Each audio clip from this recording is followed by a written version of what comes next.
Jamais sans la grâce, une dévotion matinale qui vous connecte à la pensée de Dieu et vous donne la provision du ciel au quotidien.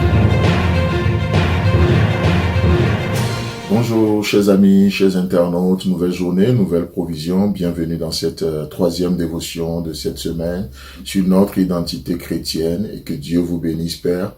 Merci parce que par ta grâce nous sommes ce que nous sommes.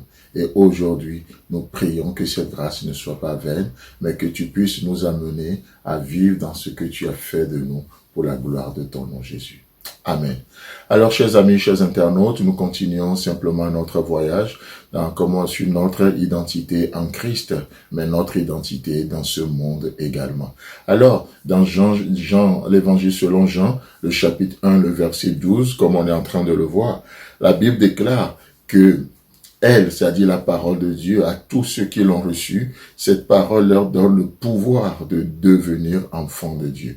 Ça prend la force de Dieu. Donc la parole de Dieu, vous savez, quand la Bible dit qu'elle nous donne le pouvoir de devenir, on le sait, n'est-ce pas, que l'on ne peut donner que ce que l'on a. Et si la parole de Dieu nous donne le pouvoir de devenir, ça veut dire qu'elle contient une puissance, n'est-ce pas? La Bible nous dira que c'est la puissance de Dieu pour le salut de quiconque croit. Vous voyez? Donc la parole de Dieu en elle-même contient le pouvoir, celle de nous amener de nous amener à devenir enfants de Dieu. Et c'est magnifique. Ne sous-estimez pas la parole de Dieu. Ne sous-estimez pas la parole que vous entendez ce matin.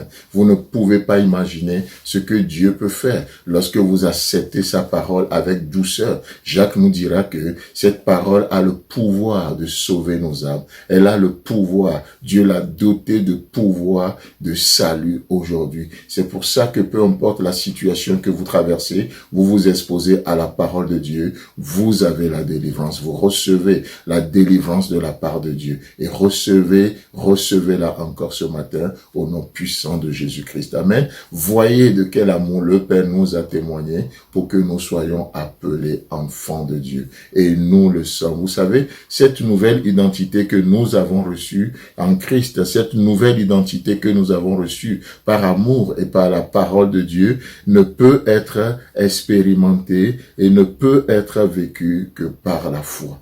Que par la foi. Je ne vous demande pas.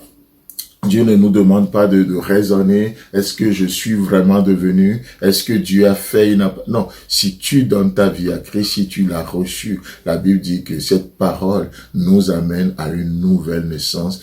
Du coup, nous recevons une nouvelle identité. Vous voyez, ce n'est plus le pécheur, mais c'est le sanctifié. Ce n'est plus le perdu, mais c'est le sauvé. Ce n'est plus le rejeté, mais c'est l'accepté. Et vous savez, par la foi ce matin, nous acceptons ce que Dieu a fait de nous. Vous savez, vous ne vous sentirez pas toujours aimé, mais vous devez vous savoir aimé en Jésus-Christ. Amen. Vous ne vous sentirez toujours pas accepté, mais vous devez vous savoir accepté en Jésus-Christ. Nous sommes acceptés dans le bien-aimé, dans le bien-aimé. Vous ne vous sentirez pas toujours béni, mais vous devez vous savoir béni. Dieu, la Bible déclare que Dieu nous bénit notre départ, il bénit notre arrivée. Et entre les deux, il nous a bénis aussi de toutes les bénédictions spirituelles dans les lieux célestes en Jésus-Christ.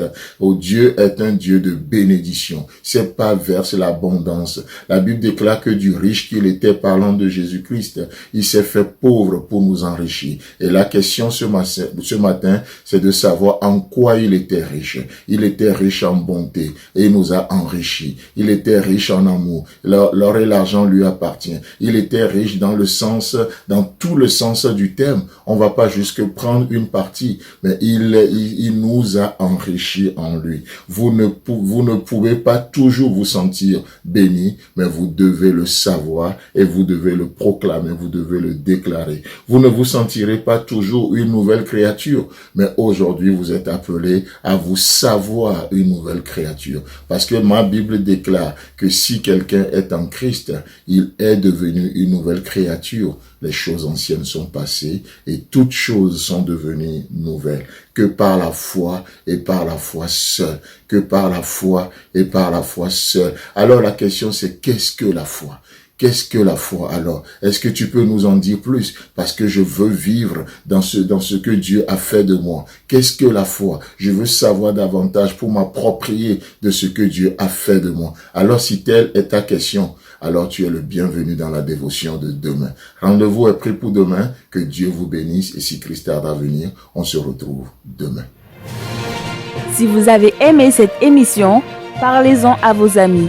Parlez-leur du message de la grâce et de ce qu'il fait dans vos vies. Pour un sujet de prière, une question ou pour devenir partenaire, contactez-nous au 00229 94 75 80 20. Que Dieu vous bénisse et à la prochaine. En attendant, pensez avec Dieu.